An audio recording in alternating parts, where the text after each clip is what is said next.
ఏపీలో ఎన్నికల వేళ పెన్షన్ కష్టాలు పెరిగిపోతున్నాయి. నిబంధనలకు అనుగుణంగా వాలంటీర్లను ఈసీ పక్కన పెట్టడంతో 4 రోజులు గడిచినా పూర్తి స్థాయిలో పెన్షన్ అందలేదు. దీంతో పెన్షనర్లు గగ్గోలు పెడుతున్నారు.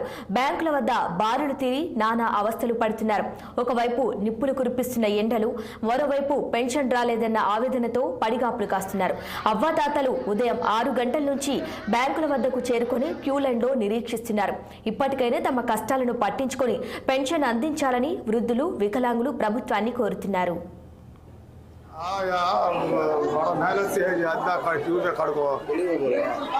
ఇక్కడ చాలా కష్టంగా ఉందండి.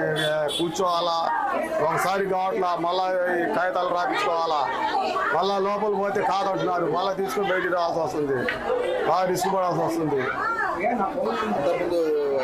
అంతకుముందు వాలంటీర్ ఇచ్చినప్పుడు హాయిగా ఉంది, మన ఇంత రిస్క్ లేదు. ఎండకు మామూలుగా లేదు బాధ.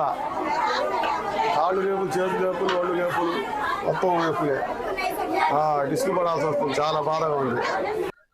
అల్లుగారి పానం అండి. నేనున్న రక్తమే రాలేకపోతున్నాం, పింఛన్కి మల్లాడిపోతున్నాము. మంచినీళ్ళు లేక రాలేక వాళ్ళేమో ఇంటికి వచ్చి ఈటలు లేదు, ఎండలో ఉండవు. ఇక్కడ ఇదివరకైతే తెల్లారి పాటు వస్తే చిచ్చిపోయేవాళ్ళు. ముసలమ్మ నేను తీసుకున్నా పింఛన్ ఇంకా తీసుకోవాలా. గంట పైన అయింది. ఎప్పుడు వచ్చా లేదు, ఏమన్నారు బ్యాంక్ వాళ్ళు? ఆగమంటున్నారు, జనం ఉండారని. టిఫిన్ కూడా చేయకుండా వచ్చి పొద్దున్న ఇస్తారని. లేదు ఇంకా